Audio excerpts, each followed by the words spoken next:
동안을 그렇게 지내면서도 하늘에는 해를 볼 수 없고 달을 볼 수 없고 별 한 점 볼 수 없는 깜깜한 어둠이 계속되어졌습니다. 그런 폭우 속에서도 이 어떻게 해나갈 방법이 없어서 전혀 구원받을 그 여망이 조금도 없었습니다. 진짜로 이제 죽을 것만 기다렸습니다. 그날 밤에 하나님의 사자가 나타나서 바울에게 말을 합니다.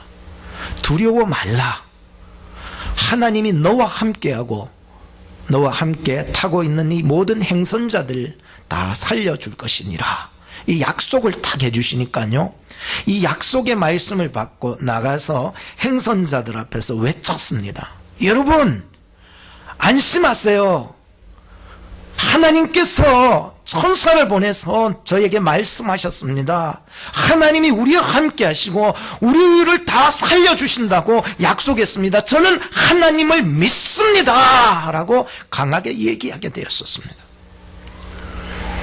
그러기를 14일이 되었습니다. 사람들이 지칠 대로 지쳤고요, 이대로 있다가는 그냥 다 죽을 것 같아서 일부 사공들이 옆에 거루가 있어요. 작은 배 옆에 달려있는 걸 거루라고 그러는, 거루를 내려가지고 도망가려고 일부 사공들이 그 거루에 줄을 끊으려고 합니다. 그때 바울이 보고 그러지 마시라고, 하나님이 약속했다고, 우리가 꼭 이 배 안에 있어야 다 살 수 있다고, 이곳에 그냥 있으라고 계속해서 말했던 것입니다. 그리고 다음날 아침이 되었을 때에 떡을 만들었나 봐요. 떡을 떼어가지고, 떡이 있었나 봐요. 만들기보다 떡을 떼어서 하나님께 축사하고 떼어 먹고, 보니까 그들이 다 안심하였는데 거기에 모든 사람들의 총 숫자가 276명이었더라.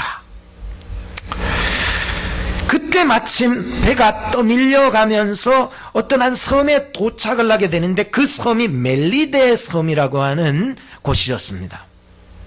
드디어 그 섬에 도착해서 모든 사람들이 다 생명을 얻고 구출을 받게 되는 것입니다. 거기에 이르러 보니까 토인들이 있었는데, 그들이 이 사람들을 불쌍하게 여겨서 불을 피워줍니다. 바울이 어디 가서 나무가지들을 많이 주워가지고 들고 오는데, 그 나무가지 사이에서 독사 한 마리가 툭 튀어나오더니 이 바울의 팔을 확 물어버린 것입니다. 그때 이 토인들이 말하기를, 당신은 분명히 살인자다. 배에서는 구원받았을지 모르지만 이제는 당신은 죽는다. 그런데 시간이 지나도 바울이 전혀 상하지 않고 아파하지도 않는 거예요. 그러니까 이 토인들이 하는 말이, 당신은 신이라, 신이라, 신이라. 그때 그 멜리데 섬의 추장이었던 보볼리오라고 하는 추장의 아버지가 계셨는데, 아버지가 열병이 들었고 전염병이 들어가지고 다 죽어가고 있었을 때에 바울이 그 아버지에게 기도하여 안수했더니 그가 고침을 받게 되었어요. 이 소문이 그 멜리데 섬에 다 퍼져서 많은 그 토인들이 막 자기 아픈 사람들을 다 끌고 와서 바울 앞에 데리고 온 거예요. 그래서 바울이 다 그들을 위해서 기도해 주므로 다 낫는 역사가 일어나게 되었어요. 하나님이요, 이 하나님을 전혀 모르는 이러한 섬에서 이 바울을 통해 가지고 하나님이 증거가 되기 시작했던 거예요. 비록 이 바울이라는 인물은 지금 로마로 압송되어 가고 있는 죄인의 몸이었습니다. 그런데 하나님께서 그를 통하여서 많은 그 배에 있는 행선자들에게도 살아계신 하나님을 증거하게 되었고, 멜리데 섬에 들어가서 토인들에게도 하나님의 살아계심을 증거하게 된 것을 보게 되었었습니다. 죄인된 그 사람을 통해서 하나님이 역사를 해나가셔서 276명 전원이 구원을 받게 되는 역사가 일어나게 된 것입니다. 오늘 요셉이라는 인물을 통해서 하나님께서 어떻게 그 많은 사람들을 구원해 나가시는지 그것을 우리가 살펴보고 있습니다. 이런 사자 있죠. 동물의 왕국 같은 그 어떤 것을 보면은 엄청나게 무서워요. 한번 먹잇감을 탁 물면은요, 죽을 때까지 막 안 놓는 거예요. 뒷다리 한번 물으면은요, 막 아자작 으스러질 때까지 확 물어가지고는요, 놓지를 않아요. 굉장히 무서워요. 그리고 싸움할 때는요, 엄청나게 막 발톱을 이래 세우고 막 이빨을 막 요렇게 세워서 막 싸우는데요, 그 무서운 입안에요, 한번 물리면은요, 살아남을 사람이 없습니다. 그런데 이 사자가요, 위험한 일이 발생하게 되면은 자기의 새끼를 안전한 곳으로 이동시키기 위해서 입으로 확 뭅니다. 물고 막 뛰는데 흔들리잖아요, 그죠? 그런데도 한참 뛰어가서 안전한 곳에 딱 놓았더니 그 험악하고 그 악랄한 그 입속에 있었던 새끼가요, 하나도 다쳤게 안 다쳤게? 안 다쳐요. 하나도 안 다쳐요. 그 무서운, 그냥 뼈를 아자작 할 수 있는 그 무서운 입안에 새끼가 물렸는데도 전혀 다치지 아니하고 안전한 곳에 딱 놓으니까는 거기서 재미있게 막 뛰어놀기 시작하는 거예요. 하나님은 참 무서운 분이에요. 하나님 두려운 분이에요. 그런데요, 자기 사랑하는 백성은요, 무는데 절대로 죽을 만큼 안 문다는 거예요. 믿습니까? 네. 그리고 위험한 상황을 피해주기 위해서 죽을 만큼 안 물어요. 안 죽어요, 여러분. 한번 따라합시다. 나는 안 죽습니다. 또 따라해. 비록 죽어도 부활될 줄 믿습니다. 할렐루야. 하나님이요, 나를 이게 사자처럼 물어도요, 죽을 만큼 안 문다니까요. 나를 안전한 곳으로 인도해 나가, 거기서 다시 내가 편안하게 또 뛰어놀 수 있게끔 나를 인도해 나가신다니. 요셉을 보니까요, 참 그 상황이 죽고 싶었을 거예요. 그런데요, 하나님이 그를 인도하시면요, 죽지 않게 그를 인도해 나가셔서 반드시 그 꿈을, 비전을 실현시켜 나가고 계셨다는 게, 제 인생 중에서 가장 지옥의 아랫목이 어딘 줄 아세요? 제가 늘 한 번씩 소금처럼 한 번씩 치는 양념처럼 말씀드리는, 제가 강도사 고시 쳤을 때에 한 교회에서 3명 쳤는데 나 혼자 떨어졌어요. 교회 앞에 창피하고 설교할 수도 없겠고 제자훈련 인도해 나갈 수도 없는 그러한 부교육자 생활을 1년 동안 했는데, 1년 후에 다시 붙을지 안 붙을지도 모르는 1년을 기다려야 하는 것이 창피하고 부끄럽고 또 떨어지면 어떡하나 이런 염려와 두려움 속에서 1년을 지냈는데, 마치 그 자리가 하루하루가 너무 지옥의 아랫목 같았었다는. 그런데요, 그 지옥의 아랫목 같은 그러한 환난과 괴로움과 고통 속에서도요, 하나님은 더 붙잡게 만들었던 게, 삶은 고통인데 내 영은 누구를 붙잡아야 될까요? 때려치울까요? 아닙니다. 때려치우면 안 돼요.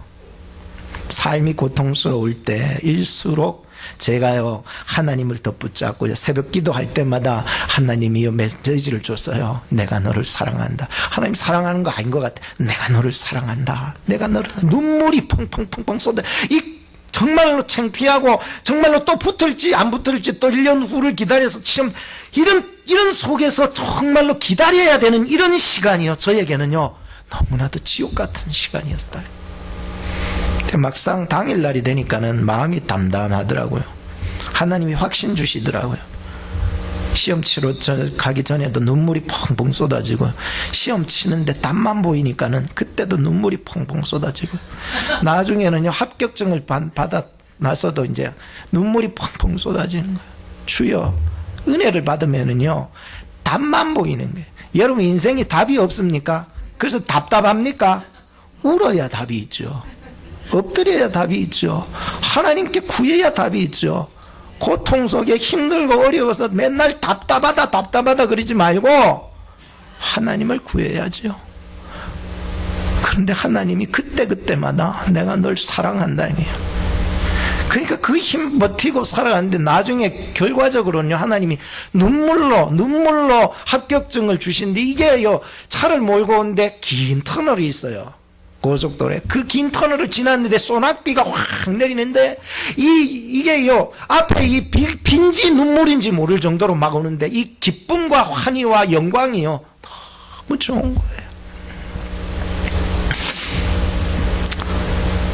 저는 오늘 이 말씀을 보면서 이렇게 요셉의 일생을 보니까 계속되는 고난, 고통, 시련, 아픔, 일이 안 풀려. 답답해.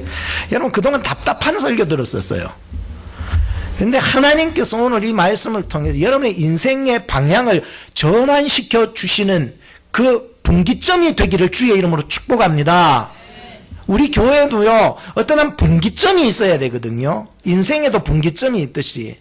이제 그동안에 내가 정말 힘들게 살아왔던 길이라면, 이제는 좀 하나님이 나의 인생을 확 돌려서, 이제 하나님이 꿈을 실현해 주시는 그러한 인도하시는, 하나님이 역사해 나가시는 그러한 길을 걸어가야 되지 않겠습니까? 네? 그동안에 17살 때예요. 형들한테 팔렸잖아. 17살 때 팔려가지고 지금 몇 살인 줄 압니까? 30살이 다 됐습니다. 그동안 살아오면서 30살이 될 때까지 인생이 안 풀린 거예요. 인생이. 형들한테 팔려 보디발 장군에게 몸종이 되어 그 들어갔더니 그 아내가 유혹을 해가지고 거절했다가 감옥에 들어가서, 감옥에 들어갔는데 때마침 그 술관원장을 만나가지고 제발 나 나가거든 좀 도와달라고 꿈의夢까지 해줬는데도, 나갔는데도 2년 동안 깜깜무소식이야. 2년 동안. 진짜 죽을 것 같아요.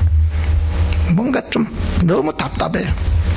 좀 이 감옥에서 좀 풀어줄 수 있는 속 시원한 사건이 없을까. 그래서 오늘 저희 본문을 보면서 참 오늘 우리의 인생에 있어서도, 오늘 우리 교회나 내 자신에게 있어도 매우 소중한 말씀이구나 해서 전 여러분들에게 간략한 두 가지로 말씀드리겠습니다. 첫째는 인생의 전환점을 소망하며 하나님을 구하라는 것이고, 두 번째는 하나님을 신뢰함으로, 여러분들 하나님 전적 신뢰하신다면 담대하게 나가서 하나님을 전하며 사셔야 된다는 거예요.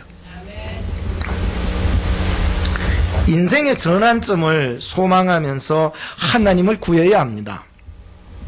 저는 2016년도에 신방을 하면서요, 우리 사랑하는 성도님들 가정을 이렇게 돌아보며 많은 것을 깨달았습니다. 우리 성도님들이 참 필요한 게 많더라고요. 돈이 필요한 사람은 돈이 없어가지고 답답해하고요.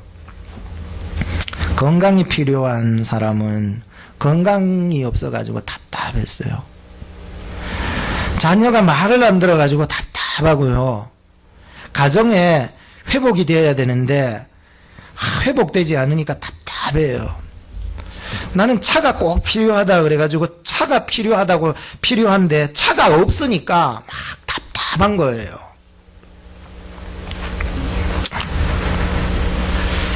참, 그래서 참 하루가 지나고 이틀이 지나고 사흘이 지나도 뭐 좀 일이 좀 풀려야 되는데 안 풀려요. 한 달이 되고 두 달이 되고 석 달이 되는데 좀 이렇게 좀 답답한 게 좀 풀려나가야 되는데 안 풀려요. 1년이 지나고 2년이 지나고 3년이 지나고 계속 지났는데도 뭐 좀 일이 좀 잘 풀리고 해야 되는데 답답한 거예요.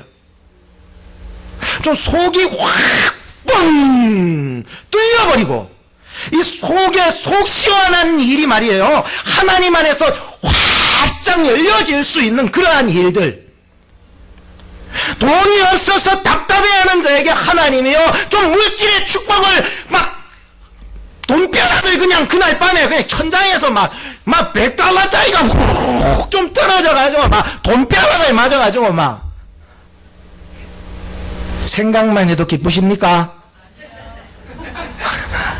자다 일나 보니까 막 여기에서 막 집 앞에 멋진 차가 한 대, 차가 없었는데 딱 생겼다. 그죠? 생각이 없어요. 병들 아파서 맨날 허리야 다리야 아이고 아까다가 다음날 되니까 막 송아지가 외양간에서 나온 같이 펄쩍펄쩍 뛰고 말이에요. 우리 어머니가 옛날에 요렇게 댕겼어요. 지팡이 짚고 교회 부흥회 한번 한다 그래. 그래서 갔다 오더니 허리 지팡이 어디 갖다 버려놓고요 허리 쫙 펴가지고 성문아 하면서 뛰어온 적이 있어요. 여러분들도 어쨌든 좀 돈벼락을 맞고 아멘 안 하는 거 보니까 그거는 싫은가 본 것 같은데요. 제가요 성도님들이래 보면서 성도님들이 살아가시면서 인생을 하면서 참 필요한데 하나님 채워주시옵소서. 물질을 채워주셔서 주의 선한 일을 잘 감당하게 하시고 건강 주셔서 주의 일 힘쓰게 하시고 차를 주셔서 복음을 위해서 쓰임받게 하시고 자녀를 주셨사오니 말씀으로 잘 키워서 하나님의 일꾼이 될 수 있도록 도와주시옵소서. 그게 기도 제목이 돼요. 이것을 일명 형통이라는 말과 동일시해 볼 수가 있습니다. 요셉은요 하나님께서 함께 하시니까 형통했어요. 그런데요 잘 보세요. 가장 어려울 때마다요 형통했다는 거예요. 여러분 성경을 읽으신 분은 아실 거예요. 이것은 환경의 변화가 아니었어요. 뭐 환경이 좋아졌다고 형통이 아니에요. 그게 형통이고. 창세기 39장 2절 말씀에 보면은 종살이 할 때에도 하나님께서 함께 하시니까 하나님께서 그의 범사에 형통케 하시니라. 39장 23절에 보니까 감옥에 있을 때에 하나님께서 함께 하시니 하나님께서 그의 범사에 형통케 하시니라. 이것은 환경의 변화가 절대 아니에요. 하나님께서는 지금 나와 함께 하시느냐 이 문제인 거예요. 그러면은 이 상황이 감옥이 아니라 더 깊은 감옥 속에라도 하나님 나와 함께 하실 때에는 하나님이 그의 인생을요 형통케 하신다는 거예요. 이것이 바로 요셉에게 인생의 전환점의 분기점에 있어서의 키가 되는 거예요. 키. 아무리 열쇠를 열어도 안 열리잖아요. 다른 키예요. 여러분들 인생 가운데 어려움 가운데 고통 가운데 감옥 가운데 몸종 노릇하는 그러한 억압된 삶 가운데 과연 내가 하나님과 함께 하느냐라고 하는 열쇠를 가져야 된다는 거예요.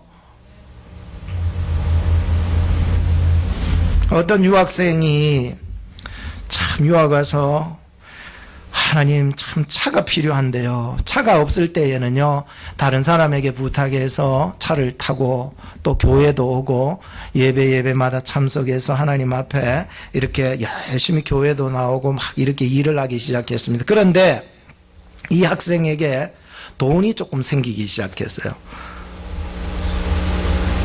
또 해외에 있는 부모님으로부터 돈을 많이 받게 되었어요. 차 사라고. 그리고 일이 잘 풀리네. 또 여자친구까지 생겼어요. 이러니까 이 돈을 가지고서 가장 먼저 자기가 그렇게 원했던 마음대로 가고 싶었던 차를 산 거예요. 그리고 여자친구를 태우고 또 친구들을 태우고 그리고 여행을 다니기 시작한 거예요. 세상 일에 너무 바빠요. 그러다 보니까 세상 친구하고 놀다 보니까 이제 교회 가는 것도 너무 바빠졌어요. 물질 주시고 차 주시고 여자친구 주니까 이제는 세상 친구들하고 세상에서 너무 바빠요. 너무 바빠서 교회 올 시간이 없어요. 하나님을 구할 시간이 없어요. 어떻게 합니까? 여러분 환경의 변화에 마음을 두지 마시고 변함없으신 하나님과 하나님의 말씀에 마음을 두시기를 주의 이름으로 축복합니다. 역대기에 보면은 하나님의 그 왕들, 열왕들이 있는데요. 다 하나같이 하나님 붙잡고 하나님 구하고 하나님 말씀 의지했던 왕들은 다 하나같이 하나님이 형통해 주시게 해주셨던 것을 보았어요. 돈이 있으나 없으나 하나님과 함께 하시고, 건강이 있으나 없으나 내 마음은 늘 주님과 동행하며 살아가는 여러분들이 되어서 여러분들의 인생의 분기점의 방향을 하나님 안에서 돌려나가시기를 바랍니다. 반드시 하나님이 여러분들의 인생을 하나님 안에서, 말씀 안에서 준비해 두신 줄로 믿습니다. 내 뜻대로 내 마음대로 살아가고 싶은 게 많아요. 그렇지만은 세상대로 그냥 살아가지 마시고 하나님과 하나님의 말씀을 붙잡고 나가신다면 하나님이 더 좋은 형통하심, 더 큰 그 축복을 여러분들에게 예비하신 줄로 믿습니다.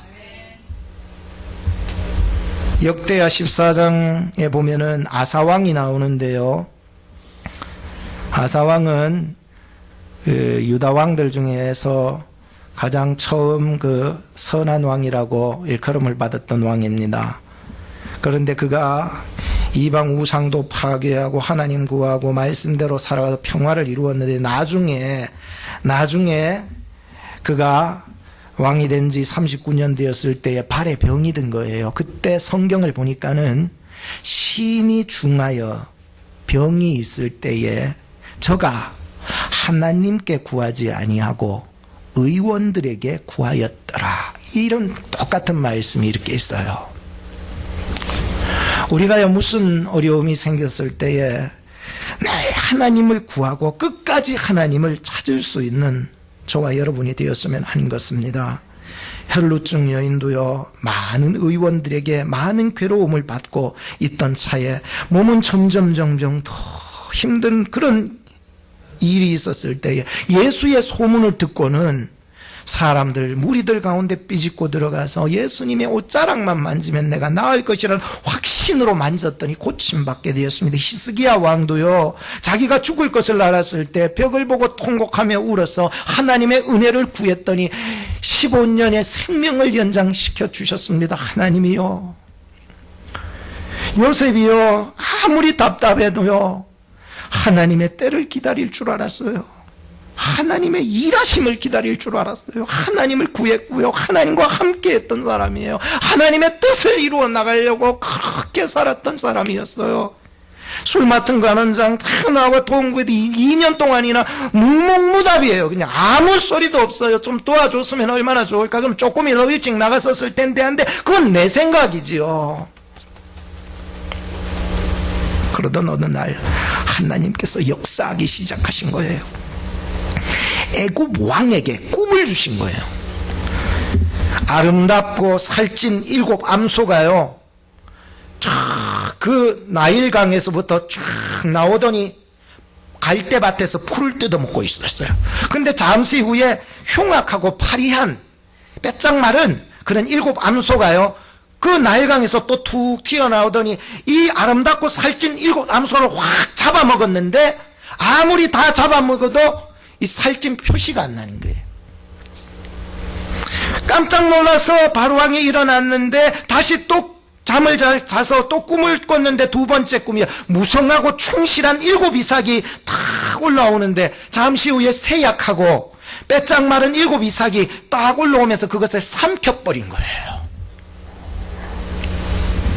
왕이 일어나서 그때부터 걱정 근심이 시작한 거야. 잠을 못 자겠네요.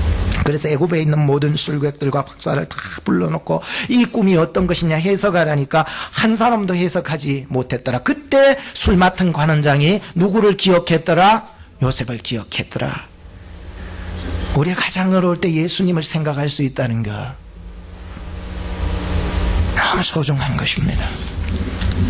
두 번째는 하나님을 더욱 신뢰함으로 담대하게 하나님을 전해야 된다는 말씀을 전해드리겠습니다. 인생에 있어서 전환점에서 요셉은 하나님을 끝까지 신뢰했던 것을 보게 됩니다. 16절에도 보면 이는 내게 있는 것이 아니라 하나님이 바로에게 평안한 대답을 하시리라. 하나님께 있다는 게 이 꿈의 해몽은 25절에도 보면 요셉이 바로에게 고하되 바로의 꿈은 하나이라 하나님이 그 하실 일을 바로에게 보이심이니라 라고 말했습니다. 하나님이 주신 꿈은 하나님이 해몽해야 된다는 거예요. 요즘 크리스찬들이요 전보로 다닌다는 말 많이 들어보셨지요? 이미 익숙한 말이기 때문에요.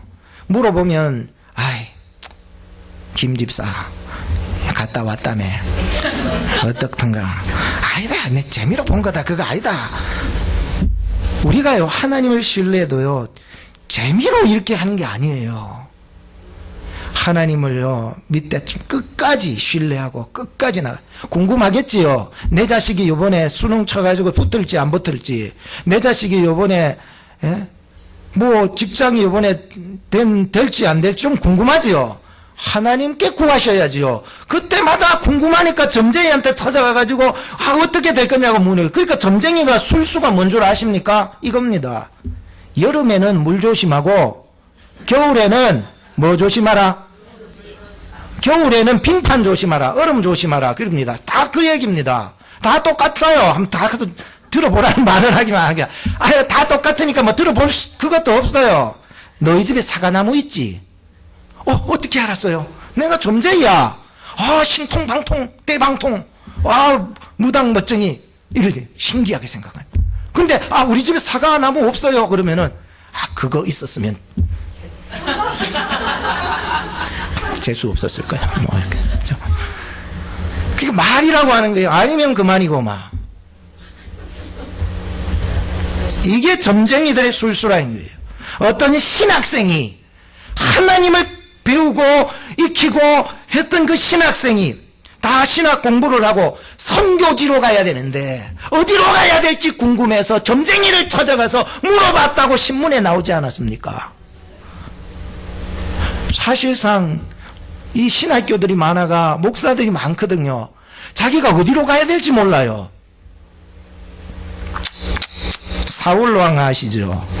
블레셋 전투를 앞두고 누굴 찾아간 줄 아십니까? 하나님께 구하지 않았습니다. 이 전투가 될지 안 될지, 이길지 질지, 가야 될지 말아야 될지, 그는 신접한 여인을 찾아가서 물어봤더니 하나님이 버려버린 게, 이제 너는 버려버린 거예요. 어떤 미국 사람이 차이나타운에 들어가가지고 어떤 가게에 들어가서 이 집에서 제일 센 부적이 뭐냐고, 이거 있으면 내가 돈을 많이 돌라 그래도 줄 테니까 제일 센 부적이 뭐냐고 하니까 이 가게의 주인이 마침 예수 믿는 사람이라 왜 센 부적을 찾냐고 그랬더니 아들이 지금 태평양에 일 나가가지고 참 그를 보호해 주기를 좀 빌었으면 좋을 그런 부적이 필요하다고 좀 제일 센 부적 가지고 좀 나오라고 그랬더니 이 가게 주인이 사무실 안으로 들어가더니 성경책을 들고 나왔습니다. 우리 집에서 제일 센 부적은요 이겁니다. 할렐루야. 그러더니 이 사람이요 성경 10편 121편을 편 거예요. 같이 한번 펴봅시다. 10편 121편을 딱 편 거예요. 같이 읽어봅시다. 10편 121편을 편 거예요. 잘 아는 말씀이지만 같이 읽어보도록 하겠습니다. 그리고 같이 읽어봤어요. 자, 준비됐으면 시작합니다. 10편 121편. 우리 집에 제일 센 부적이에요. 이거 진짜 좋은 부적이에요. 이 어떤 부적도 이거 이길 수 없어요. 그래서 같이 읽기 시작한 거예요. 시작. 내가 산을 향하여 눈을 들리라. 나의 도움이 어디서 올꼬? 나의 도움이 천지를 지으신 여호와에게서로다.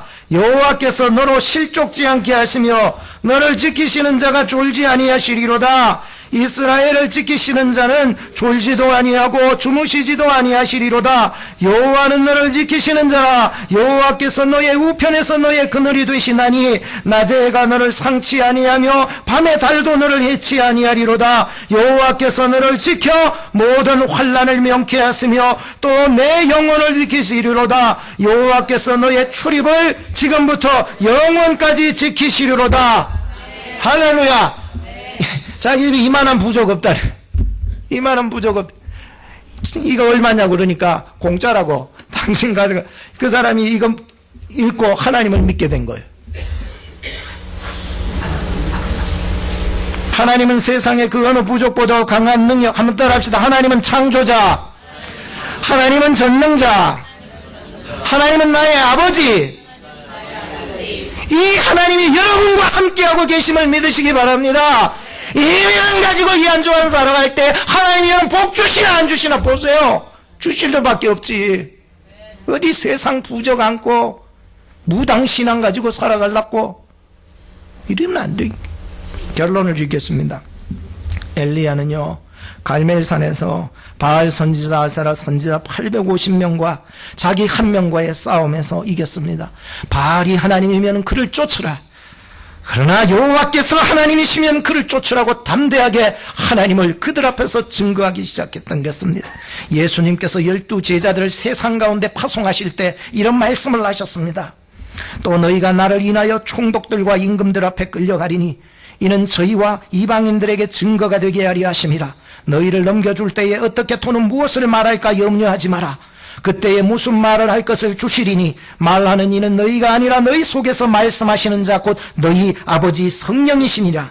요한복음 14장 26절 27절의 말씀에 보면은 보혜사 곧 아버지께서 내 이름으로 보내실 성령 그가 너희에게 모든 것을 가르치시고 내가 너희에게 말한 모든 것을 생각나게 하시리라. 평안을 너희에게 끼치노니 곧 나의 평안을 너희에게 주노라. 내가 너희에게 주는 것은 세상이 주는 것 같지 아니하리라. 너희는 마음에 근심도 말고 두려워하지 마라 했습니다. 마태복음 28장 18절에 보면 예수께서 가라사대 하늘과 땅의 모든 권세를 내게 주셨으니 그러므로 너희는 가서 모든 족속으로 제자를 삼아 아버지와 아들과 성령의 이름으로 세례를 주고 내가 너희에게 분부한 모든 것을 가르쳐 지키게 하라. 볼지어다 내가 세상 끝날까지 너희와 항상 함께 있으리라 하시니라. 마가복음 16장 15절에 보면 너희는 온 천하에 다니며 만민에게 복음을 전파하라. 믿고 세례를 받는 사람은 구원을 얻을 것이요 믿지 않는 사람은 중죄를 받으리라. 믿는 자들에게는 이런 표적이 따르리니 곧 저희가 내 이름으로 귀신을 쫓아내며 새 방언을 말하며 뱀을 집으며 무슨 독을 마실지라도 해를 받지 아니하며 병든 사람에게 손을 얹은 즉 나으리라 하시더라. 주 예수께서 말씀을 마치신 후에 하늘로 올리우사 하나님 우편에 앉으시니라. 제자들이 나아가서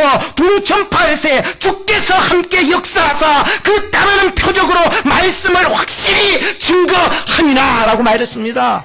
오늘 여러분들이 이 한 주간 살아나가면서 하나님을 증거하시고 하나님의 말씀으로 살아나가시기를 주의 이름으로 축복합니다. 반드시 형통하게 하실 것입니다. 기도하겠습니다.